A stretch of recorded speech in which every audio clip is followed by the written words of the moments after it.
디모데 전서 제1장.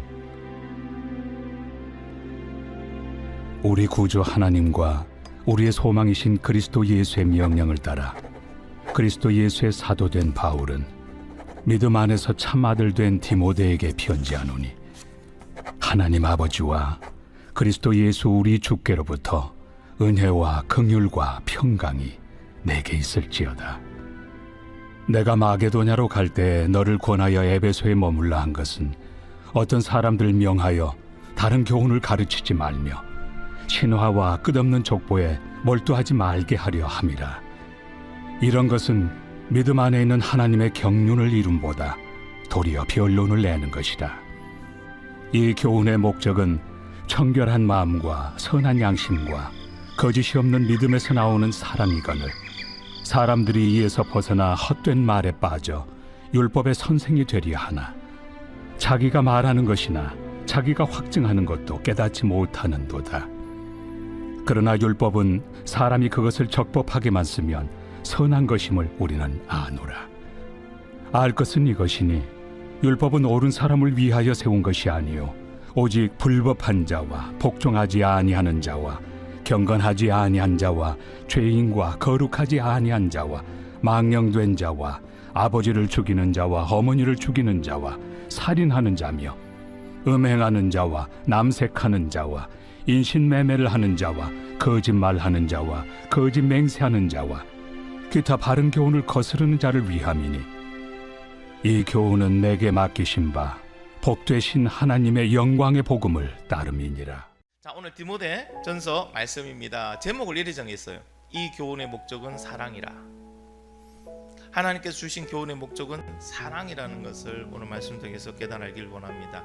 여러분, 디모데 전서는요, 에베소를 떠나기 얼마 되지 않아서 마게도냐로 가는데 바울이 디모데에게 너는 에베소에 남아서 좀 목회를 하고 있어라고 얘기를 해서 디모데에 남겨놓고 그 디모데를 향하여 적었던 편지입니다. 이 편지는 크게 세 가지의 중요한 내용을 담고 있는데, 첫 번째가 진리에 대한 가르침이고, 두 번째가 교회 공동체가 지켜야 될 기본적인 질서와 신앙에 관해서, 그리고 세 번째는요, 직분자에 관했습니다. 직분자를 뽑는 조건과, 그리고 직분자가 해야 되는 그 역할에 대한 지침서를 디모데에게 보내주고 있습니다. 디모데가 아직 나이가 어리니까, 그렇죠? 젊은, 우리 예전 표현을 하면 어린 종이죠, 그렇죠? 예, 어린 종이니까 아직 잘 모르니까 바울이 늙은 종으로서 보내주는 겁니다. 노하우로 가지고. 자, 이 중에서 오늘은 첫 번째 이야기를 다룰까 합니다. 진리에 대한 가르침과 거짓 교사들에 대한 부분들을 서로 나누고자 합니다. 여러분, 이단이라는 거는요, 오늘 이 시대에 갑자기 생긴 게 아니에요. 이단은 이 땅에 기독교가 생기면서부터 계속 따라오고 있는 게 이단이에요. 특별한 존재가 아니고 계속 반대하고, 그리고 부딪히고, 그리고 대적하는 무리로서 있어 왔던 존재입니다. 에베소 교회도 이 거짓 교사, 저 이단들 때문에 골치가 아팠습니다. 그들을 향하여 바울이 디모데에게 하나님의 말씀을 전하고 있습니다. 바울은 자기 자신이 과거에 교회를 핍박했던 사람이잖아요. 바울이 어떤 인물인지 아시죠, 그죠? 예수 잘 믿는 사람이 있으면 살짝 데리고 와서 죽여버립니다. 멀리 가 있죠? 찾아가서 잡아가서 죽입니다. 그런 사람이 바울이었어요. 바울은 예수 믿는 사람을 잡아 죽이는데 열심히 했던 사람이에요. 즉 예수님을 박해했던 사람이에요. 그러나 그는 내가 예수님을 박해했다는 사실도 몰랐어요. 자기는 하나님을 위해서 최선을 다하고 열심을 다해서 나중에 하나님 앞에 가면 큰 상 받을 거라 생각했어요. 근데 큰 착각이었죠, 그죠? 진리에 대해서 모르니까, 참 진리를 모르니까, 눈이 어두워지니까 이것이 진짜인 줄 알고 목숨 걸고 가는 거예요. 이 시대의 이단 중에요, 이단 그 내용이 아닌 것을 아는 사람도 있어요. 즉 말하자면 신천지에서 이만희는 가짜인 걸 알면서도 믿고 가는 사람이 있어요. 그런 사람은 자기도 제2의 신천지를 꿈꾸고 있는 사람이고, 근데 많은 사람들은요, 거기가 진짜인 줄 알아요. 거기가 진짜인 줄 안다니까요. 그래서 여러분, 막 온 힘과 모든 걸 다해서, 어떤 분은 보니까 친정 식구도 다 신천지로 데리고 왔고, 시댁 식구도 다 신천지로 데리고 왔어요. 그게 진리인 줄 알았어요. 거기 안 들어가면 우리 친정 시댁 모든 식구들이 다 지옥불에 빠져 죽는다고 생각했어요. 그러니까 죽음에서 살려야 되잖아요. 여러분 복음을 전할 때 이렇게 전해야 돼요. 근데 문제는 눈이 어두워져 있으니까 나도 그것이 진리인지를 모르고 엉뚱한 데 보고 있는데 장님이 장님을 인도하면 어디로 갈까요? 답이 없죠, 그렇죠? 결국에는 신천지가 아닌 것을 깨달았습니다. 얼마나 황당할까요? 그래가지고 다시 열심으로 친정 식구, 시댁 식구를 다 신천지에서 빼냈어요. 이분도 대단한 분이에요, 그렇죠? 아니니까 열심으로 다 빼냈어요. 그러나 딱 한 명을 못 빼냈어요. 자기 친딸은 못 뺐어요. 친딸은 오히려 신천지 강사 코스로 들어가서 신천지 안으로 속 숨어 들어갔어요. 그러니까 이분이 신천지에서 나왔으나 다 빼냈으나 자기의 그 참 생명보다 귀한 딸이 신천지 강사로 들어갔으니 어디 있는지도 모르는 거예요. 그러니까 이분이 날마다 그냥 소주로 사는 거예요. 밤마다 자기를 그죠? 후회하고 자책하면서. 그러다 결국에는 이제 이단 상담소에 와서 자기가 잘못된 것을 상담받고 평안을 찾는 모습들을 옆에서 볼 수가 있었습니다.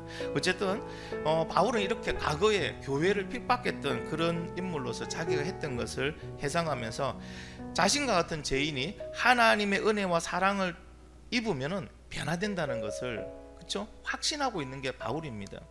여러분 이 중에 아마 사도 바울처럼 이전의 사도 바울처럼 나쁜 짓 하고 하나님을 대적하고 예수 믿는 사람을 잡아 죽인 적은 없잖아요. 우리는 그럼 바울보다 착한 사람들이에요. 할렐루야. 근데 이런 나쁜 사람들, 이런 진짜 어떻게 보면 구원받을 가치도 없는 이 바울도요, 하나님께서 그에게 은혜를 주시고 사랑을 주셔서 복음을 통하여 그를 깨달아 알게 하시고, 그리고 그 귀한 사울 바울, 그러니까 사도라는 직분도 주셨잖아요, 그죠? 오늘 이 말씀을 통하여 아직 예수를 못 믿는 분이 이 자리에 있다면 위로를 받으시기 바랍니다. 하나님의 은혜가 오늘 여러분에게 임하실 거예요. 할렐루야. 나는 아직 예수를 믿는데 확신이 없다. 그런 사람들은요 속으로 아멘. 네, 몇 분 계시네요, 그죠? 있을 거예요. 틀림없이 있을 거예요. 교회는 와서는 앉아 있으나 내가 예수 믿는 건지 아닌지, 내가 구원받았는지 안 하는지 확신이 없는 사람이 있다니까요. 제가 생각해도 내가 구원의 확신을 가진 것은 2007년도예요. 신기하죠, 그죠? 고2 때부터 예수님 믿었는데 구원의 확신, 지금 내가 당장 죽어도 나는 천국 간다, 천국에 대한 의심이 1도 안 생긴 이 구원의 확신은 2007년도였어요. 내가 인생에서 가장 밑바닥에 떨어져 있을 때 하나님은 기도하게 만드시고 그 기도하는 가운데 고백하게 만드십니다.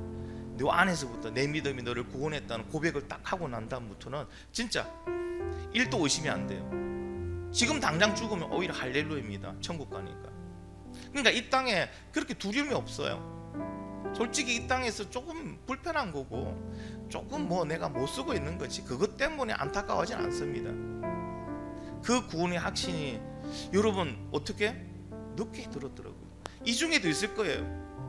혹시나 죽으면 나 천국 갈 수 있을까? 자, 제가 여쭤볼게요. 나는 지금 당장 죽어도 난 천국 간다, 1도 의심이 없다, 100% 나는 믿는다, 그런 분들만 아멘? 6분 딱밖에 없잖아요. 나머지는 지금 못 하시는 이유가 뭘까요? 확신이 없는 거예요. 여러분 오늘 말씀을 통하여 하나의 은혜가 임하고 천국에 대한 믿음의 확신이 확실하게 생기는 시간이 되기를 간절히 바랍니다. 자, 이제 사도 바울로 사도로 부름받은 이 바울이요, 거짓 교사들에 대해서 디모데에게 경고를 합니다. 이 거짓 교사들이 뭡니까? 자기도 율법의 내용을 잘 알지 못하면서 무슨 말 하는지도 모르면서 지키라고 하는 거예요. 강요만 하는 거예요. 알고 보면 자기도 안 지켜요. 그래서 이런 거짓 교사들에게 대응해서 교인들이 속지 않도록 하라고 디모데를 에베소 교회에 세워놓은 겁니다. 자, 그들은 어떻게 생활합니까? 그들은 겉으로 보기에는 그렇듯하게 보여야 돼요. 그러다 보니까 금욕을 자제합니다. 금욕을 하기 위해서 결혼도 안 해요. 욕정을 참기 위해서 결혼도 안 합니다. 금욕 생활, 남녀가 몸을 섞어서 나를 부정하게 안 만들겠다고 결혼도 안 해요. 그리고 그들은 뭐 합니까? 음식에도요 딱딱딱 먹는 음식, 안 먹는 음식 정해놓고요, 딱 먹을 수 있는 음식만 정해내 먹습니다. 그러면은 그들이 하는 모습만 보면 어떻습니까? 참 거룩해 보이죠. 여러분 행동을 보고 거룩이라고 따지면 안 돼요. 속지 마세요. 그 사람의 모습, 행동. 여러분 이단에 한번 가보신 분은 제 말에 동감하실 거예요. 이단이 모여 있는데 그 군데 가보면요, 교인보다 더 교인 같아요. 그리스도인보다 더 그리스도인 같아요. 제가 딱 생각할 때 처음에 모르고 속아서 갔었는데 딱 들었는데 그 안에서 딱 하는 거 보니까 만약에 하나님께서 구원하신다면 저 사람들을 구원하겠다 싶어요. 진짜 교인들 같아요. 말하니까 좀 웃기는데 진짜 교인, 교직 교인하고 웃기는데요. 가니까요, 얼굴이 천사 같아요.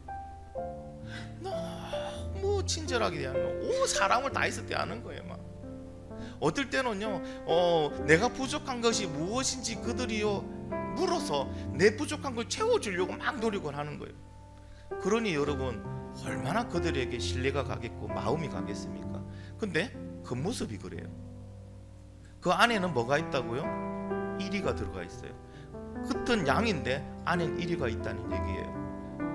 그 모습에 속아서 신천지에서 안 노는 사람도 있어요. 이단에 빠졌는데 그게 이단인 줄 아는데 차마 못 나오고 있는 어떤 자매가 있어요. 신천지가 이단이라는 걸 알고도 신천지에 3번 더 갔다가 그 다음부터 발길 끊고 온 자매가 있어요. 왜 그랬을까요? 정 때문에. 그들이 너무 사랑스럽게, 너무 잘해줬기 때문에. 여러분 속지 마십시오. 이단일수록 더 잘해주더라고요. 물론 우리가 그렇게 해야 되는데 우리도 반성해야 돼요. 그리스도인이 그리 못 사니까. 옆에 아프면요 계속 죽을 거려다 주고 반찬도 해주면서 6개월이고 1년간 계속 간설계 다 빼줘요. 간설계 다 빼줘요. 그러다 보니까 이 사람이 진짜 나를 위하는 사람인가 딱 착각하게끔 만들어 놓고 그 다음에 뭐 하느냐, 설서 신천지 교리를 가르쳐 주는 거예요. 풀어주는 거예요. 대학생들 들어가니까 새내기 딱 들어갔잖아요. 선배들이 딱 옆에 차가지고 다 해줘요. 먹는 것부터 미팅까지 다 시켜주고요. 중간고사, 기말고사 어떻게 해야 되는지 다 가르쳐줘요. 요즘 그런 선배가 어디 있어요? 나 살기도 바빠서, 자기 일하기도 바빠서 신경도 안 쓰는데 신천지 다른 이단은 그렇게 하더라니까요. 그러니까 새내기들이 어떻게 빠져 들어가는 거예요. 신뢰하는 거예요. 사람은 신뢰를 주고 나면요, 그 다음부터 그 사람이 무슨 말을 하든지 다 믿음이 가는 거예요. 그래서 그 거짓 교사들, 즉 이단들의 그 행동을 조심하라고 얘기합니다. 그리고 어떻게 그 이단들과 싸워야 되는가, 우리가 이단에 안 넘어가기 위해서는 어떻게 해야 되는가를 오늘 말씀을 통하여 우리에게 가르쳐주고 있습니다. 오늘 말씀을 통하여 확실하게 그 사실을 깨닫는 시간이 되길 원합니다. 첫 번째요, 사도 바울은요 오늘 편지 서두에서 이렇게 밝힙니다. 우리의 구주는 하나님이시고 그리고 소망은 예수님이심을 확실히 밝히고 있습니다. 믿음이라는 게 뭐냐면요, 불확실한 게 아니고 확실한 선을 딱 그어줘야 돼요. 디모데전서 1장 1절 한번 읽어볼게요. 시작.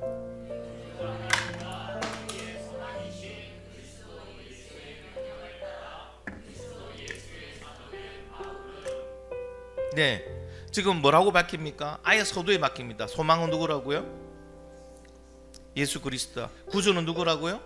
하나님이시라고 분명히 밝히고 있습니다. 이때 당시 구주라는 이 명칭은요 최고의 신에게 붙였던 명칭이에요. 그 누구냐? 제우스. 그리고 이게 좀 시간이 지나다 보니까 그냥 모든 신에겐 구주 누구예요. 그러다 보니까 이제 황제에게도 붙입니다. 여러분이 잘 알고 있는 폭군 네로 황제도 구주라는 명칭을 썼어요. 자, 그런데 구별됩니다. 지금 사도 바울이 쓰는 이 구주라는 명칭은 그들과 구별됩니다. 왜? 앞에 인칭 대명사가 있잖아요. 우리라는 게 있잖아요. 우리 구주 하나님이라는 거 있잖아요. 네로가 구주 네로 이런 식으로 붙여도 그는 내가 섬기는 구주가 아니라는 거예요. 그러나 하나님은 나의 구주가 되십니다라고 이렇게 밝히고 있습니다. 또 하나, 예수님만이 우리의 유일한 소망이 되십니다라고 밝히고 있습니다. 왜 이렇게 밝히는 걸까요? 신앙은 기준이에요. 선이 달라지는 거예요. 믿음이라는 거는 이전에는 세상의 기준으로 살아갔다면 이제는 어디 기준으로 살아갑니까? 하나님 기준으로 살아가는 게 바로 믿음이에요. 그게 내가 구원받은 자의 모습이라는 겁니다. 자, 여러분에게 한번 질문하겠습니다. 자, 어떻게 질문하냐면요, 사랑하는 성도 여러분, 여러분은 여러분의 구주가 누구입니까? 자, 답해 보세요. 여러분이 섬기고 있는 구주는 누구예요? 에이, 거짓말. 돈이면서. 맞잖아요, 여러분. 돈 때문에 살아가는 거 아니에요? 돈을 위해 살아가지 않습니까? 그럼 그게 나의 구주죠. 우리가 하나님 위해 살아갑니까? 하나님 때문에 살아갑니까? 우리의 고백이 정확해야 돼요. 믿음의 고백이 정확해야 돼요. 그리고 여러분, 여러분은 예수님의 재림을 간절히 바라고 있습니까? 바라고 있는 분들 마음에 아멘. 제가 알기로는 여기 한두 분만 바라고 있던데 예수님 어서 오시옵소서, 빨리 천국 가겠습니다. 나머지 분들이 어떻게 생각할까요? 나머지 분들은요, 오시면 안 된다고, 지금 오면 안 된대요. 왜? 집값 떨어지면 안 된대요. 지금 상승가, 이게 상승 고도를 가지기 때문에 땅값도 올라가고 있기 때문에 더 올라가고 나서 팔고 난 다음에 그때 오시옵소서. 그렇지 않습니까? 우리는 입술로는 고백합니다. 나의 구주 하나님이라고 합니다. 근데 주인으로 고백을 했는데 주인 대접을 안 하고 있는 게 우리 모습이잖아요. 여러분, 하나님은 나의 주인으로, 구주로 고백하신 만큼 주인으로 대접하고 있습니까? 대우하고 있습니까? 섬기고 있습니까? 많은 그리스도인들이 말로는 잘하는데 실제 삶에서는 구주라고 여기지지 않는가 봐요. 안 돼요, 그게. 그래서 아예 사도 바울은요, 아예 편지의 첫머리에 이렇게 선포를 하는 겁니다. 여러분, 예수 그리스도여, 주 예수여 어서 오시옵소서. 찬양 가사죠, 그죠? 찬양은 우리 열심히 잘합니다. 그런데요, 이 땅에 예수님 온다면요, 난리가 나는 거예요. 좀 이따 오시지요. 지금은 안 됩니다. 무슨 일이 있어도 지금 오시면 안 됩니다. 오히려 예수님의 재림에 별 관심도 없어요. 여러분, 예수님의 재림에 관심 갖고 있습니까? 언제 오실까? 좀 빨리 오시면 안 될까? 너무너무 보고 싶은데 좀 빨리 오시면 안 될까? 이런 마음을 한 번이라도 가져보신 분, 살면서 참 드물 거예요, 그렇죠? 난 없다고 말 안 합니다. 있습니다, 분명히. 근데 드물다는 거예요. 예수님의 재림은 다 알고 있는데 예수님의 재림은 왜 있잖아요. 결혼 날짜를 정해놓은, 그렇죠? 신랑 신부가 결혼 날짜 오기만 기다리는 것처럼 달력 보면서 이제 며칠 남았나, 이제 결혼할 건데, 며칠 남았나 결혼할 건데. 그런 마음으로 여러분 예수님의 재림을 기다리고 있는 그리스도인이 이 땅에 과연 몇 프로가 있을까? 물론 우리 더 풍성한 교회의 모든 교인들은, 그렇죠? 하나님을 나의 구주로 잘 섬기고 실제로 섬기고 있고 또 예수님의 재림을 이렇게 간절히 바라고 있음을 믿습니다. 아멘 하셔야 돼요. 그때는 할렐루야. 일단 아멘 하시고 봐야죠. 여러분, 그렇게 기다리길 바랍니다. 그렇기 때문에 믿음은 뭐라고요? 기준이에요. 신앙의 기준을 명확히 해야 한다는 것을 우리에게 가르쳐주고 있습니다. 기준이 명확하지 않으면요, 뭐든지 삐뚤삐뚤해요. 바로 안 돼요. 맞죠? 그렇죠? 여러분, 내가 예수를 그렇게 믿었는데 왜 나는 변화가 없을까? 이렇게 말씀하시는 분이 있어요. 그분은요, 한 가지예요. 기준이 옮겨지지 않았어요. 세상의 기준, 나의 기준으로 살던 그 기준 그대로, 입으로는 예수 믿습니다, 마음으로는 예수 믿습니다. 그러나 그 기준이 변화가 없는 거예요. 여러분은 지금 여러분의 그 기준이 변화되어 있습니까? 이전에 내가 살던 그 기준 그대로 나를 위해서 내가 주인이고 내 목적으로 살아가는 그 기준 그대로 살아가고 있지 않습니까? 이제 내가 예수 그리스도를 믿어서 하나님의 백성이 되고 내가 구원받았다는 걸 내가 믿는 사람은 기준이 바뀌어야죠. 왜? 누굴 위해 살아가야 됩니까? 오직 예수, 오직 말씀을 위해서 그 기준에 따라 살아가는 거예요. 그 기준대로 살아가는 사람은요, 반드시 변화가 있고 성장을 하는 겁니다. 나의 믿음이 정책이다. 왜 그럴까? 기준이 다시 돌아왔구나. 이제 기준을 바꾸시, 다시 말씀 중심으로, 하나님 중심으로, 그렇죠? 은혜 중심으로 그 기준이 변경되기를 간절히 바랍니다. 두 번째 말하는 거는요, 왜 남아 있으라고 했는지에 대한 이유를 말합니다. 왜 디모데에게 에베소에 남아서 좀 목회를 하고 있어라고 했는지, 거기에 대한 두 가지 이유를 말합니다. 첫째는요, 거짓 교사들이 다른 교훈을 가르치는 걸 막아라는 거예요. 두 번째로는요, 신화와 끝없는 족보에 몰두해서 무의미한 변론을 하는 것을 막아라. 이게 에베소 지금 교회의 모습입니다. 거짓 교사라는 것은 이단들을 말한다고 했습니다. 이들은요, 스스로가 율법 선생이래요. 내가 율법을 잘 안다는 거예요. 그래서 율법을 가르친답니다. 그런데 자기들이 하는 말조차도 그 의미를 모르는 거야. 여러분, 이 율법이라는 건 어디에 기준을 두고 한 율법입니까? 하나님의 말씀의 기준이죠. 구약 성경 말씀에 대한 기준을 가지고 얘기를 하는 거예요. 여러분, 속지 마세요. 이단은요, 절대로 다른 얘기 안 합니다. 하나님의 말씀 성경 가지고 얘기합니다. 그러니까 사람들이 성경 가지고 얘기하니까 이건 하나님 말씀 율법이네 하고 그들이 말을 듣는데, 웃기는 거는 그들은 그들의 말의 의미도 모르니까, 가르칠 때도 어떻게 참된 의미를 모르니까 잘못된 형식주의, 그렇죠? 그냥 하나님 말씀을 형식적으로 그것을 지키는데 급급한 말씀을 가르쳐 주는 거예요. 그러니까 사람들이 그 말씀을 가지면 마음이 힘든 거예요. 그대로 다 지키고 살려면 너무 힘든 거예요. 구약에 나오는 613개의 조항을 지키고 살아보세요. 여러분 613개의 조항을 다 지키고 살 수 있을까요? 근데 그것을 지키고 살아야 된대요. 아니면 너에겐 구원 없다는 거예요. 너는 그러면 하나님께 복받지 못하고 저주받고 너는 인생은 망친다는 거예요. 자꾸 그런 식으로 끌어가는 거예요. 여러분, 왜 이단이 교주에게 충성을 다하는지 알아요? 교육을 그렇게 시켜요. 안 따라오면 너는 끝이다. 이만희 선생님에게 영생이라는 그 글자를 못 받으면 너는 영원한 지옥에서 끝난다. 확증해서 딱딱 얘기해 버려요. 명확하게 딱딱 얘기하니까 사람들이 거기에 겁을 먹는 거예요.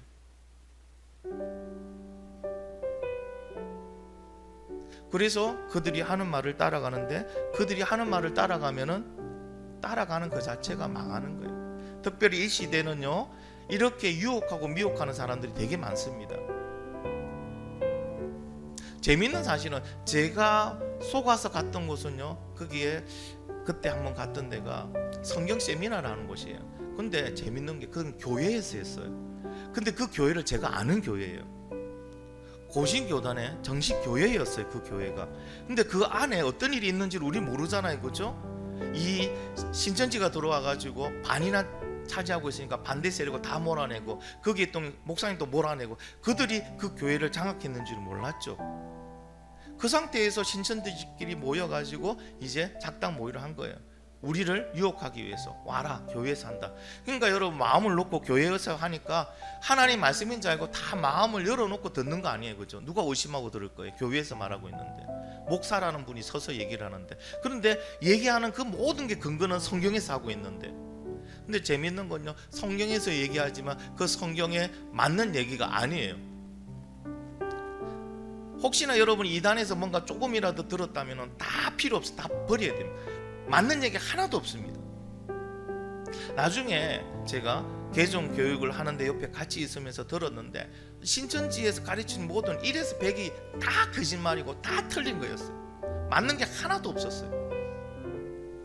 근데 하나님의 말씀을 가지고 얘기해요. 그게 부분적인 말씀이라는 거예요. 왜 우리는 성경 전체를 다 알아야 되느냐?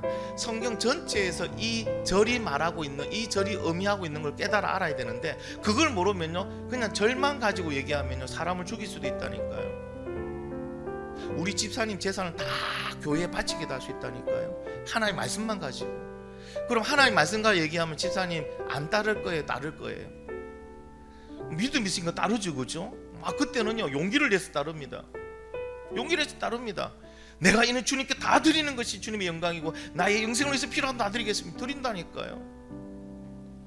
하나님 말씀은 위험한 거예요. 그런 식으로 부분적인 거 가지고 짜집기식으로 만들어서 내가 원하는 대답을 만들어내는 말씀을 하는 것 자체가 이단의 특징인데, 우리는 모르잖아요. 그냥 말씀만 들으면 진짜인 것 같잖아요. 제가 아마 전인주 치유수양회를 마치고 우리 청년부와 대학부를 위해서라도 이단 특강을 한번 할 겁니다. 그럴 때 신천지에서 가르치는 내용 그대로를 한번 가르쳐 드릴게요. 한번 들어보세요. 그냥 속된 말로 뿅 갈 겁니다. 귀에 탁탁 꽂히면서요, 정리가 탁탁탁 되면서 나도 모르게 끝에는 이만희 아멘 놉니다.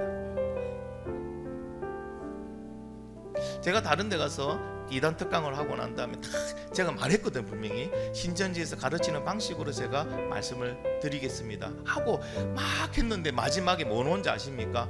할렐루야 아멘 놓더라고요. 이단의 그 말은 들을 가치는 없지만 일단 듣게 되면 우리가 깨닫지 못한다는 거예요. 그냥 우리가 안에서 그냥 넘어간다는 거예요. 그래서 그 거짓 교사들이 말하는 것을 어떻게 해요? 단속하라고 뒷모델을 세우는 겁니다. 그리고 또 에베소 교회 특징은요, 신화와 끝없는 족보에 집중한다는 거예요. 신화와 끝없는 족보. 이거는 뭐 신화는 뭐고 끝없는 족보 나눠서 생각할 필요 없습니다. 하나로 생각하면 됩니다. 그때 당시 유대인들은 모든 만물에 영이 있다는 영지주의 사상에 가득 차 있어요. 그러니까 영과 육을 분리해 생각합니다. 영은 거룩한 거고 좋은 거고, 육은 이거는 더러운 거다, 이건 버려야 되는 거다. 그래서 예수님이 이 땅에 어떻게 오셨다고요? 예수님의 영이 왔다 갔다 하는 거예요. 육, 그거는 더러운 거라는 거죠.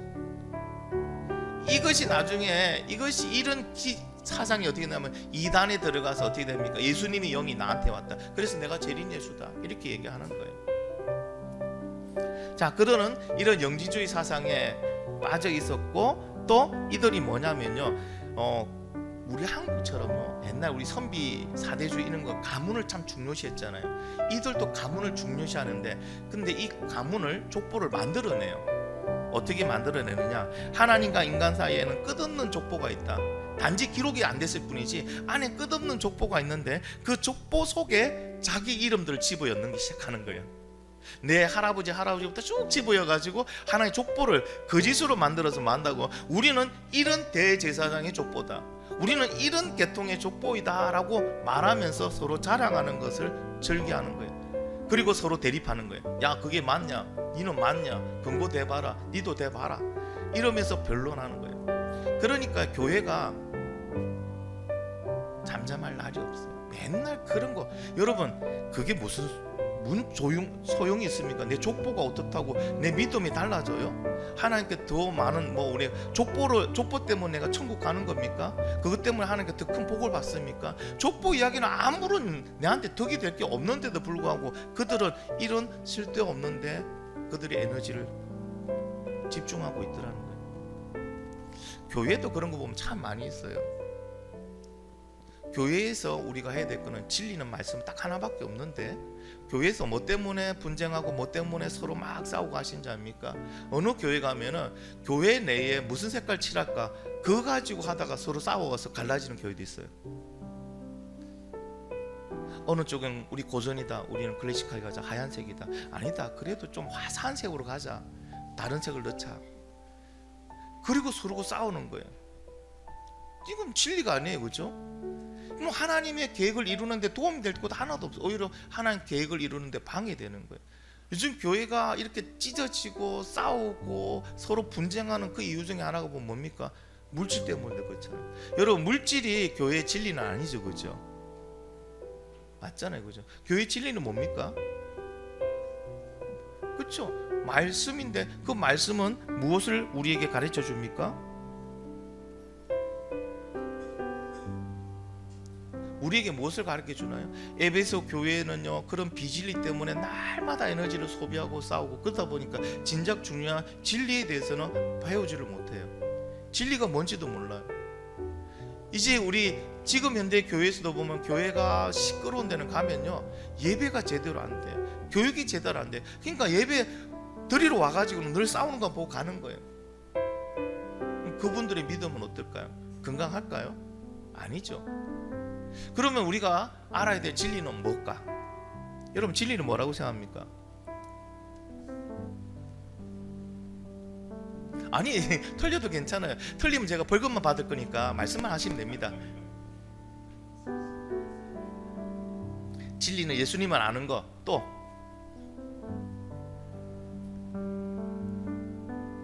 뭐죠?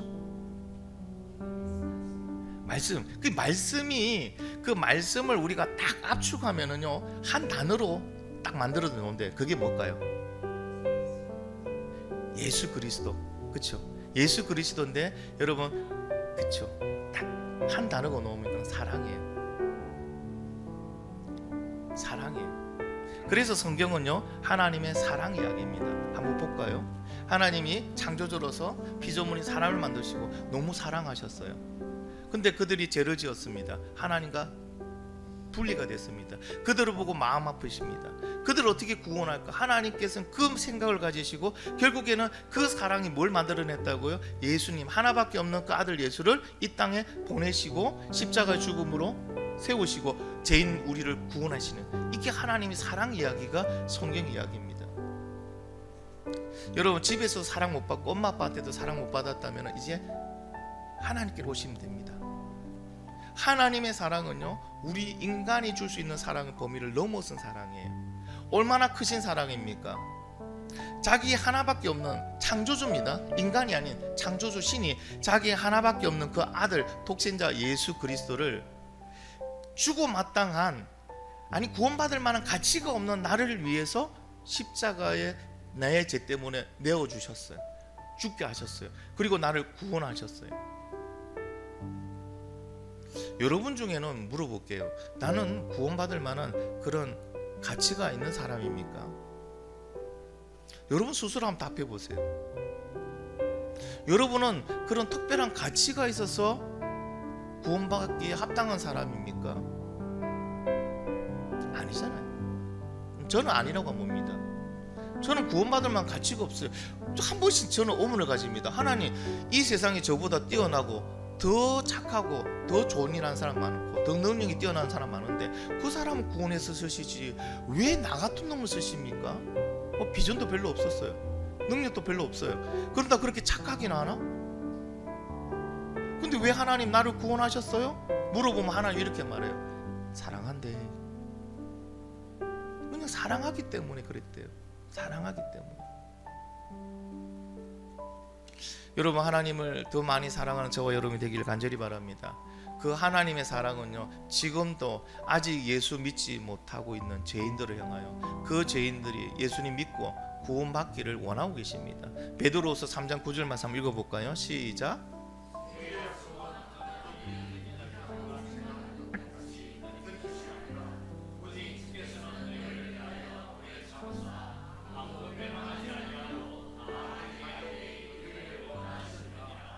아멘. 여러분, 저는 원래 성격이 조금 이렇게 다혈질이었던 성격이었어요. 제 아버지의 영향을 받아서. 그래서 젊을 때 부교육자로 목회할 때는요, 속이 항상 이런 게 올라와요. 지금은 우리 장년부는 너무 참 천사같이 앉아가지고 순한 아이와 같이 이렇게 참 잘 예배를 드리시는데, 중고등부 예배 한번 드려보면요, 예배 중간에도 이런 게 12번 올라와요. 어떤지 아십니까? 지 마음대로예요. 그냥 우리 중고등부는 이제는 딱 길이 잘 들어가서 예배 참 잘 드려요. 고개 들고 있는 인간이 10%도 안 돼요. 고개 안 들고 있으면 그것만 해도 다행이죠. 야, 옆에 장난치고 있는 인간. 여러분, 설교 중에 설교하고 있는데 일어나 싸우는 경우도 봤어요. 저기들끼리 장난치다 뭐 하면 빠박 싸우는 거예요. 황당하죠, 그죠? 앞에 목사가 서서 설교를 하고 있는데 이거는 도대체 그런 예의는 어디서 배웠는지. 그래서 설교하다가 중단 다 시키고 소리 지릅니다. 그때는 좀 가격하게 막 얘 새끼부터 저 새끼 이 새끼 다 나옵니다. 그리고 나서 막 가, 오지마, 다음 주부터 오기만 와봐. 내가 확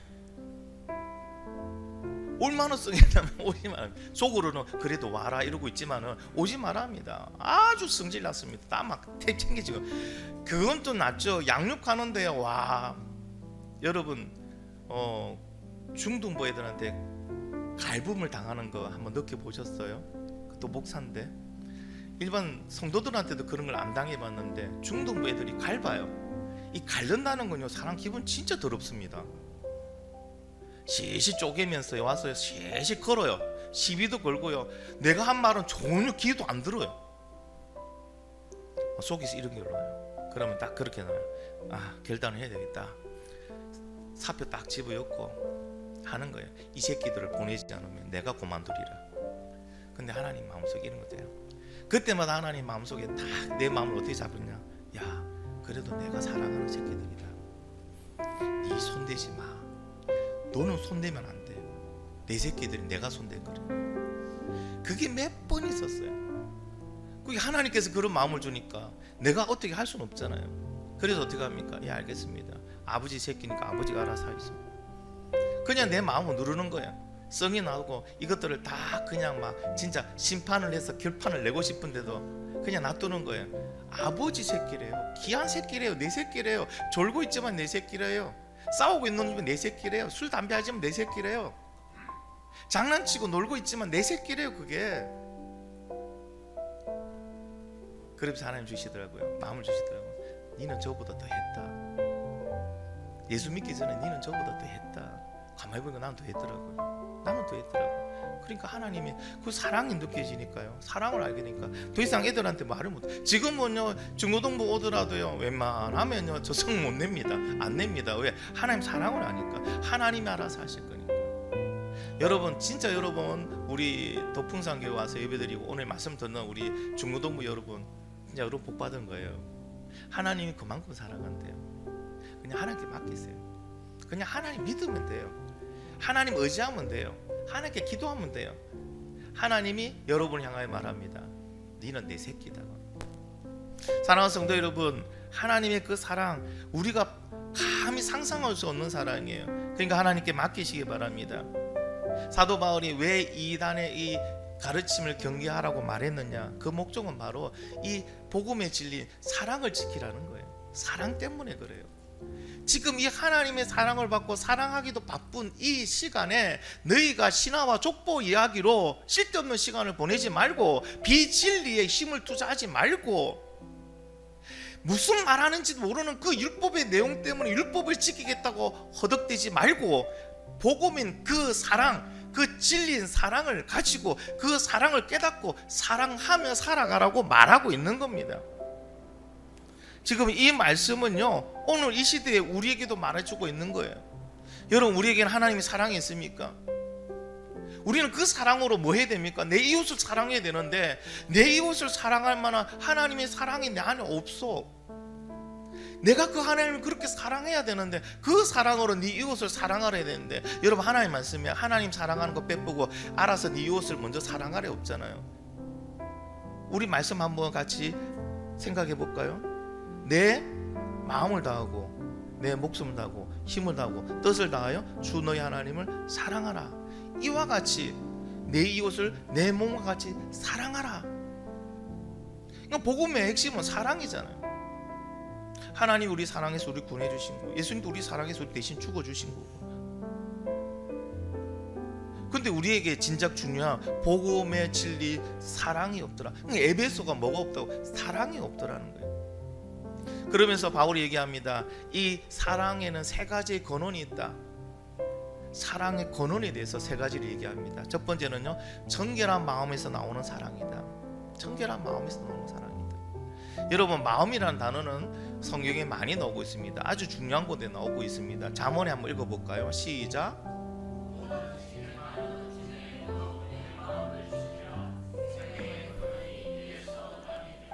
아멘.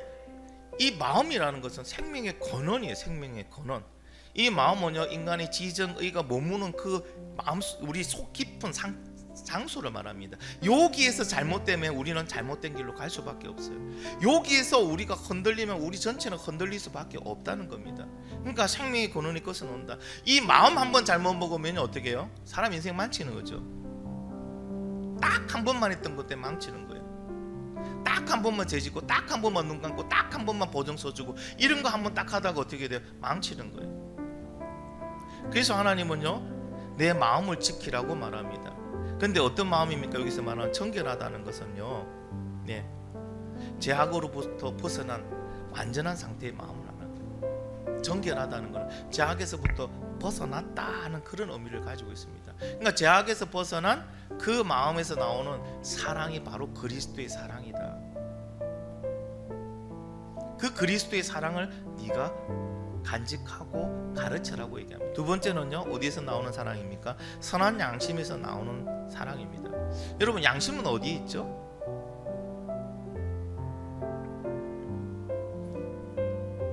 막 양심 어디에 있냐고 이르치더라고요. 5장 6번은 들어봤지만 양심은 여기서 못 봤는데 그죠? 여러분 양심이라는 것은 하나님이 특별하게 그 하나님의 어떤 계시의 근거로 판단할 수 있게 우리에게 심어놓은 거예요. 무의식 속에 심어놓은 게 양심이라는 거예요. 그래서 여러분 죄에 대해서 경보 시스템을 하나님 몇 개를 만들어 놓으셨는데 처음에 경보 시스템이 뭐냐? 하나님의 말씀으로 경보를 만드는 이게 죄라는 거였어요. 근데 말씀이 탁 깨지면 뭐가 딱 그 다음부터 이렇게 시스템이 만들어지냐? 성령이 내 안에 계신 성령이 깨달아 알게 하시고 이게 죄다 합니다. 근데 성령도 내가 거절했어. 그러면 맨 마지막에 최후의 경보 시스템이 뭐냐면 양심이라는 거예요. 그러니까 양심이 화이 맞았다. 양심이 이렇게 인도로 지지듯이 딱 찢어졌다. 그러면 그 사람은 이제는 변화가 없는 거예요. 끝난 사람이에요. 그러니까 양심을 속인다는 건 이미 끝났다는 거예요. 양심을 속였다는 걸 끝났다는 거예요. 어떤 사랑에 논다? 선한 그 양심에서 나오는 사랑. 하나님이 하나님의 계시를 우리 무의식 중에 심어넣어서 선악을 알 수 있게끔, 하나님의 뜻을 알 수 있게끔 말씀, 그 양심대로 가는 그 사랑. 세 번째는요, 거짓 없는 믿음에서 나오는 사랑입니다. 거짓 없다는 건 꾸며내는 거예요. 꾸며내는 거. 그럴듯하게 꾸며내는 그런 거짓이라는 걸 꾸며낸다는 건 꾸며냄이 없는 사랑을 얘기합니다. 여러분 배우들 보세요. 배우들은 천의 얼굴을 가지고 있죠. 그 역할에 맞게끔 자기를 꾸며내잖아요. 우리는 보면 그럴듯해요, 그렇죠? 막 그럴듯해요. 근데 실제의 나의 모습은 아니에요. 에베소에서 활동했던 그 이단들, 거짓 교사들은요, 가면을 쓰고 살았잖아요. 아닌데 인 것처럼, 자기도 그렇게 못하면서 하는 것처럼 살았잖아요. 그런 곳에는 하나님 그리스도의 사랑이 나올 수가 없습니다. 우리는 어떤 곳에 논다? 거짓 없는 믿음에서 나오는 사랑, 이 사랑을 가져야 된다고 이야기를 하고 있습니다. 오늘 말씀을 정리합니다. 정결한 마음, 선한 양식, 거짓 없는 믿음에서 나오는 사랑만이, 그것이 우리 그리스도인을 그리스도인답게 만드는 복음의 진리라는 거예요. 교회가 요란합니다. 교회가 참 많은 일을 하는 것 같습니다. 근데 중요한 거는 사랑이 없어요. 우리 복음성가 가사 중에 사랑 없으면 뭐라고 얘기합니까? 소리나는 꽹가리 같다. 속 비었어요. 텅 비었어요. 아무것도 없어요. 겉은 멀쩡한데 아무것도 아니에요. 우리가 그 그리스도의 사랑이 없으면요, 그렇듯해 보여도, 있는 것처럼 보여도요, 아무것도 아니라는 겁니다. 지금 우리 이 시대를 이렇게 얘기하고 싶어요. 누리는 시대다. 많은 것을 누리는 시대잖아요, 그렇죠? 참 많은 걸 누리는 시대. 옛날 비하면 진짜 많은 걸 누리는 시대입니다. 성경책도 많이 있습니다. 이제는 한글로 번역된 성경책 찾기도 힘든 시대도 있었어요. 맞죠, 그렇죠? 성경책 한 권 가지고 여러 사람이 같이 보는 시대도 있었습니다. 근데 여러분, 성경책은요, 늘린 게 성경책이에요. 얼마 전에 어린이 전도협회 여름 강습회 가니까 이게 신약의 빨간색, 요즘도 그걸 나눠주고 있더라고요. 이전에 우리 많이 받았었는데, 하여튼 그런 게 지천에 난리예요. 지금 우리 교회도 비치된 성경만 해도 많이 있습니다. 여러분 각자 집에 가면 성경 있어요, 없어요? 한두 권 이상 다 있죠, 그렇죠? 성경 많이 있습니다. 말씀 들을 수 있는 기회도 많이 있습니다. 그리고 말씀도 언제든지 들을 수 있게끔 여러분 라디오도 나와요, CD로 제작돼 나와요, USB로 제작돼 나와요. 이제는 핸드폰 어플로도 나오고 있습니다. 그리고 예배는 어떻습니까? 우리가 드리고자 한다면 예배는 마음껏 많이 들을 수 있잖아요. 언제든 드릴 수 있습니다.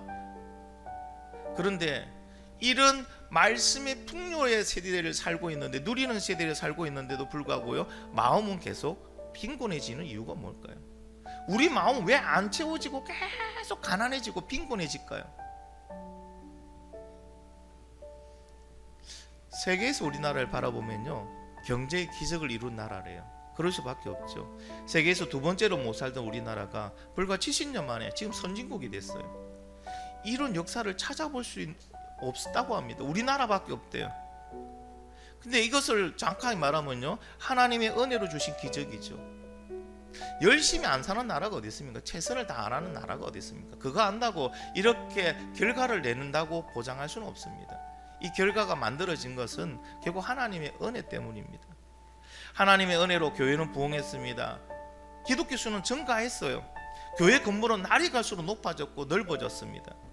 그런데 우리의 심령은 1950년대 그때보다 더 강팍해졌고 더 메말라졌어요. 왜? 진리인 사랑이 없으니까.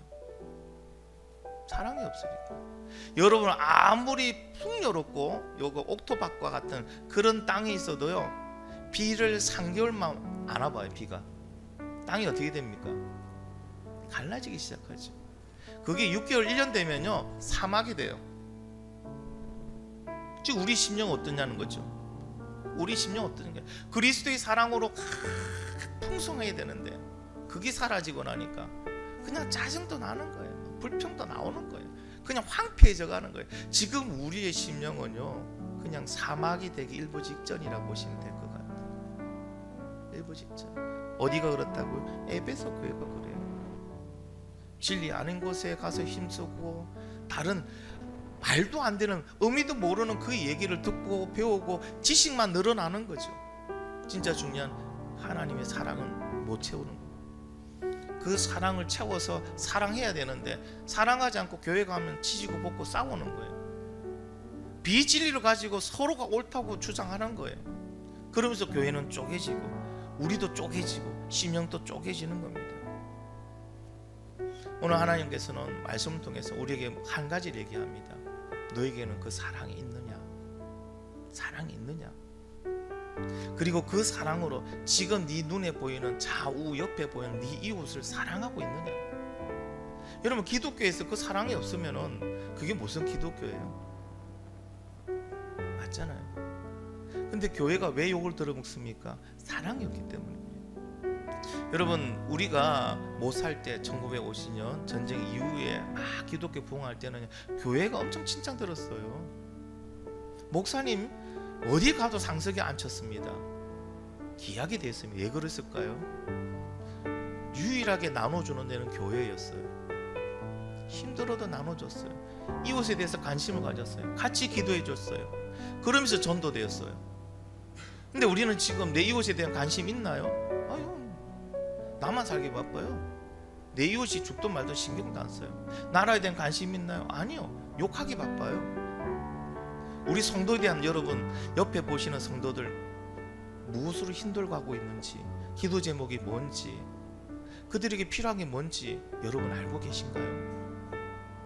우리는 앉아서 예배만 같이 드리고 있지 그건 하나님 안에 사랑 공동체는 안 되고 있잖아요. 그러다 보니까 교회 와서 상처받아요. 사회에서는 상처 안 받는데 교회 모으면 상처받아요.